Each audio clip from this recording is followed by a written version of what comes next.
This is a University of Otago podcast.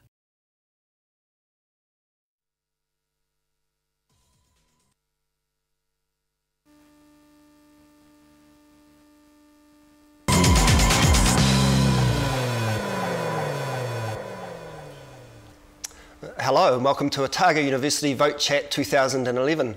We're filming this in the media production studios at the University of Otago in front of a small live audience who will hopefully be nice and noisy and participate in the conversation. The idea behind Vote Chat is to get different campaigning politicians to come along and tell us why we should vote for them and their parties and what they really think, what they believe in, how they want to change society. And normally it's MPs that we have along, incumbents, telling us why they should remain in Parliament, but occasionally we've got outsiders coming in to tell us why they should be on the inside, and today we've got Holly Walker from the Greens. Welcome, Holly. Kia ora, thank you for having me. Very good. And it's quite exciting to have Holly here because she is a graduate of the politics department. So that's the start of her great political pedigree. She was editor of Critic, quite infamously, controversially. She's been a Rhodes Scholar to Oxford University, where she did her Masters in International Development, looking at issues like inequality, which is something we want to talk about today. And she's now a spin doctor, she probably doesn't like that term, for the Green Party in Parliament. Political and media advisor. Advisor, okay. A facilitator, perhaps. And so she's here following in the footsteps of Bill English yesterday. Yeah. And the Minister of Finance said that he had some sympathy or empathy with the occupation movement. So that's the first thing I wanted to ask. Sure. What about you? Any sympathy? Absolutely, yeah. I think what has emerged globally in that movement is incredibly exciting, an incredibly exciting way of putting inequality on the political agenda. Is that what it's about, inequality? I think it is, by and large. I mean, obviously there are a wide range of interests and causes, and it's a very inclusive movement, which allows for that, which is fantastic. They're modelling, consensus decision making. That's a method of decision making we use in the Green Party. So right. It's cool to see it being used in other movements as well. But for me, primarily, it is about putting the issue of inequality on the political agenda, and I think it needs to be there. So are you part of the Occupy movement? Have you been involved? I have been saying hello and talking to them and expressing my solidarity and support. I haven't been camping out. Fair enough. But what about the Green Party in particular? Does it endorse the Occupy movement? I've been looking for signs. I haven't really seen whether they see themselves as part of it or not. Yeah. I think political parties can't really, I don't think, should attach themselves to,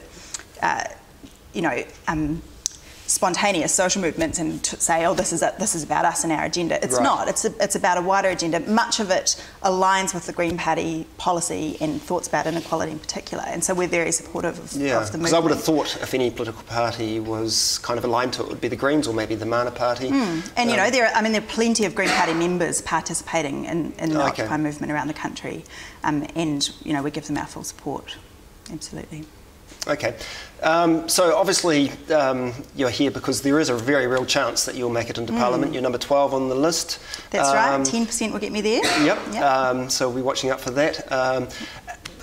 And you seem to be making a fast rise up the Greens. You have starting to have quite a bit of media profile, and as I said on a blog post, I think you are the future of the Greens. Yeah, that was very nice. Thank you. It's pretty clear that you're one of the talented, new, fresh faces of the Greens. And you don't wear sandals, it seems. I wear sandals in summer. Yeah. Doesn't everybody? So I'm sort of wondering to what extent you represent a change in the Greens, whether, because you don't seem to be the same sort of milieu as Nandel Tanchos, the Sue Bradfords, the Keith Locks of 1999. Does that resonate with you, that idea, or? Not really, to be honest. I have always been very passionate about issues of social justice in particular, so some of those MPs you mentioned have that passion in common, and share their commitment to advancing a social justice agenda politically, and to being a real defender for the state support, for the welfare system, for the public education system. And that passion for me comes from having been a recipient of those things. So, I was, when I was born, my mum was on the DPB. We lived in a council flat for the first couple of years of my life, and I had a fantastic public education. This was in your electorate that you're standing for? Yeah, you're standing in for... Yeah, Hutt South is my electorate I'm standing in, and that's where I live now and where I grew up, so I've got my roots very much in that community. And, you know, I feel like I was nurtured by that community, and I was nurtured by our egalitarian social welfare system, if you like, and it has done me very well. And I think that is an argument for exactly why we need to be preserving and defending those things, public education and welfare. So, you know, I don't believe that what I represent is anything different from what those MPs you mentioned represent. Right. My passion is very similar, the issues I care about are very similar. You know, perhaps slightly different methods of putting the issues on the agenda.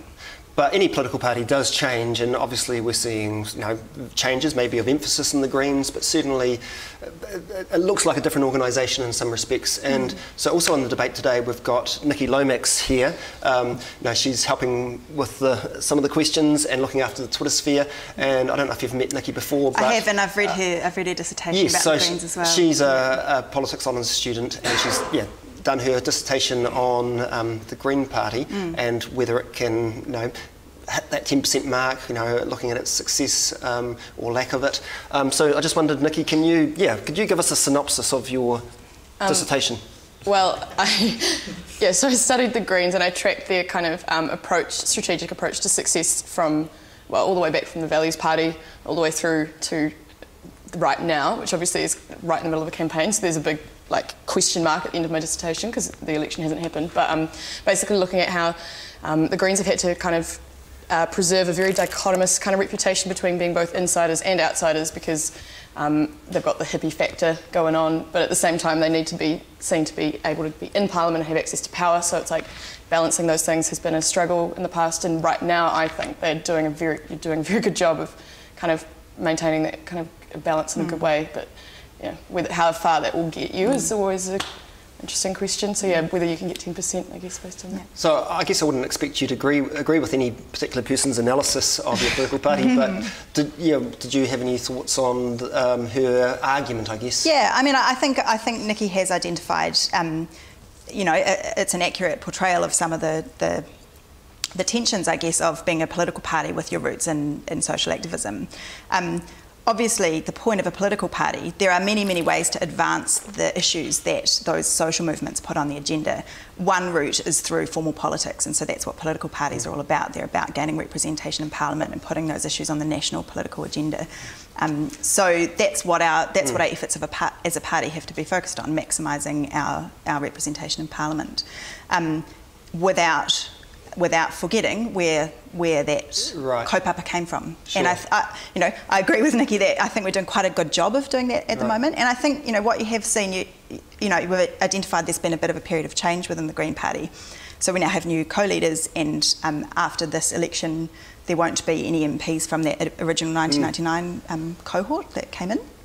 And I think that's a very good sign that the party is bridging that divide quite well and has managed to go through that process using our consensus decision-making processes in a very effective way.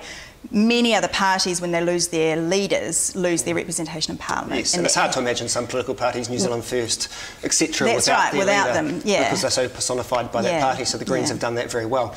I guess part of what interested me about Niki's dissertation was this argument that perhaps looking at the success of the Greens, or what has stopped the Greens shifting out of that 5 to 7%, has been this, at least, perception of being too much of an outsider party, being too much of what Niki calls the hippie factor, the rebels, the radicals, and that the Greens in the last few years have had to sort of cut off some of the rough edges and maybe change that perception. I mean, yeah, maybe, and part of that I think is about really engaging with the economic debate too, because that obviously is central to this election, and we want to share that our policies are not just about the environment, but we actually have a sound economic vision for the country as well.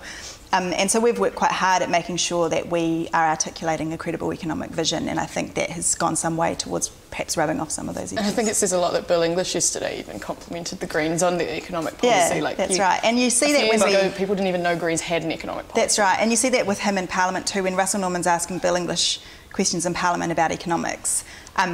it's a bit of a love-in sometimes. You know, Bill will actually engage on the substantive economic issue and give credit where it's due, and you know, I think that's great. But to an outsider like you, if you are an outsider, I don't know, isn't that a bit of a worry when the